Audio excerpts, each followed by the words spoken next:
This is the first edition of One Play Wednesday for the post-Week 6 performances, and I think it's appropriate to start with Tariq Woolen's interception. He's got an interception in 4 straight games. I think this one basically clinched the game for Seattle in Week 6. They won 19-9 over the Cardinals. It's kind of unfortunate, to be honest with you, showing the play, because I think Marquise Brown is already a little hindered pre-snap or during the play, and I think you'll see that a little bit. There's a little bit of giddy up when he tries to take off on his vertical. Interesting the way that Seattle is playing this empty formation by Arizona. I think the game was generally decided to this point, but the play, the ball skills, the absolute shutdown of Marquise Brown on that snap.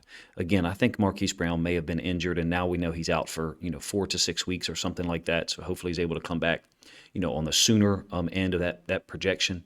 But I think it's interesting how they're playing Tariq Woolen. Of course, Seattle doesn't know that Marquise Brown is hurt. Like maybe there's something that happened earlier in the game and the coaches for Seattle saw something. But we'll show the interception from the all-22 in the end zone angle so you can get an idea of how difficult it must be to throw some of these routes against Tariq Woolen. The length, the awareness.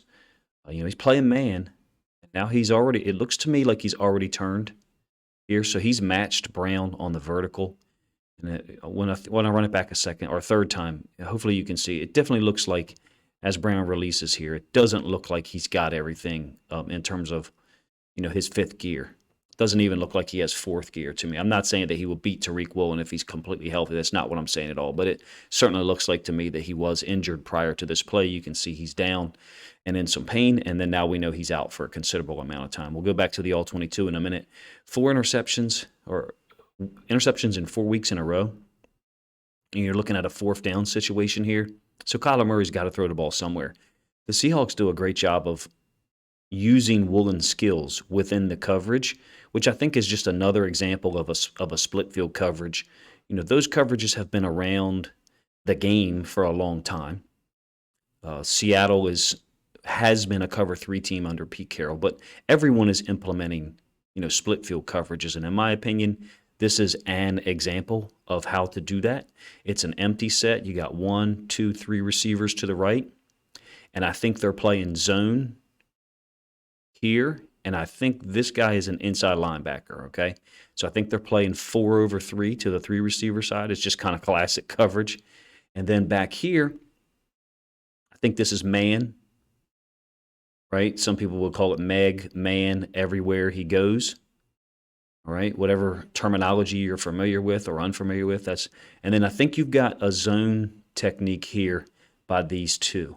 It's not, anything revolutionary. Plenty of people play man to the 1 receiver side, man to the 2 receiver side out of empty, and then play zone to the front side. So watch the turn of the corner. It looks like a zone turn. You'll get, I think Richard Sherman talks about it a lot, and maybe it was Jalen Ramsey or somebody else on Twitter mentioned it. Your back or butt to the sideline, your eyes on the quarterback, but you can see the receiver and you can see the route progressions. Sometimes you get something like this, whatever, and you can see 2 breaking out. Why? Because let me pause here in a moment and try to re-explain that.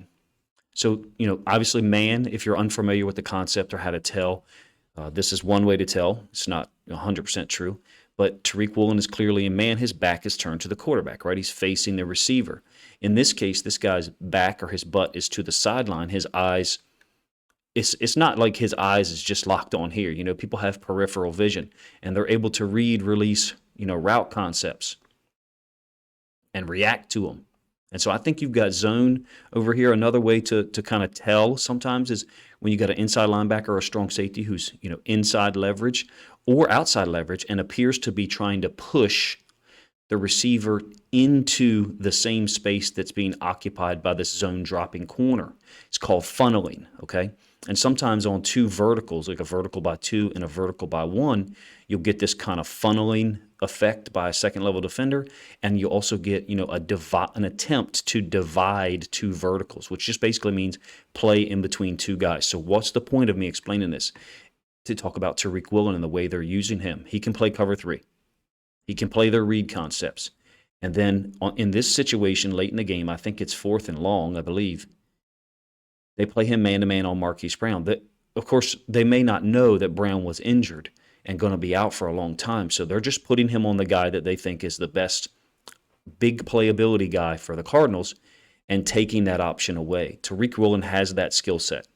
The ball, he also has the ability, apparently, for the ball to just find him. I believe he has 2 fumbles recovered this year. He has a blocked kick against San Francisco that a teammate returned for a touchdown. Like, he is a number 1 building block, or foundational building block for your defense. You know, he's a 5th-round pick, so really amazing to see. University of Texas, San Antonio, I believe, one of those guys in the pre-draft process. The name was mentioned by everyone, but only a certain few talked about him being drafted maybe ahead of the projection. I know Coach Evans at Sip to Tally had him rated higher than a lot of other people did. I didn't have him rated as a guy that the Ravens would take anywhere before the 4th round, for real. So my projection was in line with where he was drafted, but the way he's performing, the production, the ball skills, the coverage ability is way, way higher than what a lot of us, foresaw. Zion McCollum was another guy with the athletic ability who you thought, playing at his highest potential, could do things like this, making plays, making tackles, because Tariq Woolen is an excellent tackler as well, physical in the run game. Elite player. This is one play. If you're unfamiliar with the concept, One Play Wednesday, I try to break down one play from multiple games and just talk about concepts, coverages. I feel like it's a pretty simple concept that the Cardinals are running there. They're running verticals, and then they've got like a curl in the middle of the field because it's 4th and 19, something like that, 4th and 18. I love how Seattle is using Tariq Woolen. He's on fire right now. There has to be a point in time at which people just say, we're not going to throw at this guy. If it's not now, when is it? 6, does he need 6 interceptions in 6 consecutive weeks, or 7 in 7 consecutive weeks to just say, let's stop messing with this guy? So appreciate you guys checking the video out. Let me know what you think of the first edition of One Play Wednesday for Week 6 football games.